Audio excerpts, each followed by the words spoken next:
Hansani mencari ruang, melihat pergerakan, ada harap yang dicari. Dia lepas ataupun tidak. Oh, berjaya melepaskan percubaan. Kepintaran yang ditunjukkan oleh Mahathir Rahab. Kerana dia berhasil untuk bergerai jaringan di awal permainan di babak yang pertama. Masih lagi cuba untuk bergerak. Penguasaan penuh dilakukan oleh JDT. Iqmal Syarin. Untuk gol yang kedua JDT. Antara ke belakang dari Abu Hanifah. Nur Akmal kembali percubaan dari Nur Akmal. Satu rebatan deras yang dilepaskan oleh Nur Akmal untuk jaringan yang ketiga. Dan ke belakang untuk mendapatkan address itu. Nur Akmal meneruskan larian dan peluang untuk Nur Akmal. Segalanya serba menjadi pada hari ini untuk Nur Akmal. Meledak jaringan yang kedua pribadinya pada hari ini. Jaringan yang keempat.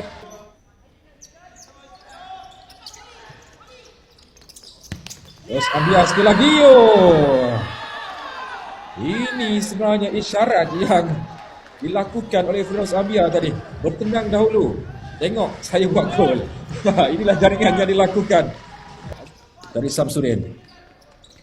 Dapat untuk dilarikan, dapat disekat. Adresito mencari ruang, lepaskan percubaan dari Adresito. Hilang bola, memang Adresito akan terus saja lepaskan percubaan terus ke arah pintu gol JDT. Ini yang berlaku dalam perlawanan ini. Untuk jaringan ke-6, nampak kepuasan yang ditunjukkan oleh Joao Almeida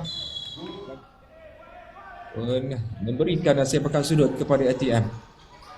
Dan Redan berjaya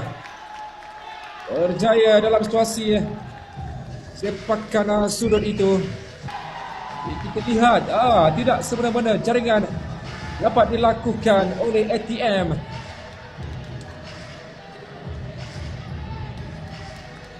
Mencari jaringan yang kedua, tertewas buat kali kedua Zainul Zahin. Dengan Ismail Firdaus terus saja menyemarakkan semangat anak-anak buahnya.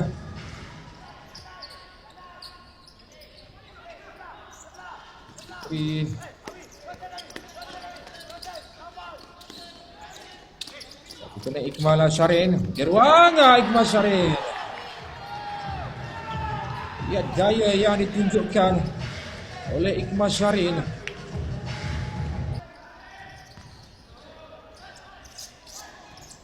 Iqmal Syarin kosong di seberang sana. Lepaskan percubaan dari Nur Akmal. Meraihkan jaringannya.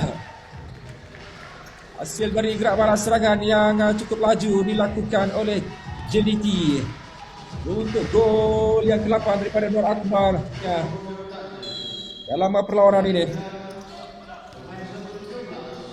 Gol yang ke-5 secara keseluruhannya masuk atau tidak, ataupun sudah masuk. Masuk. Namun FTM membalas.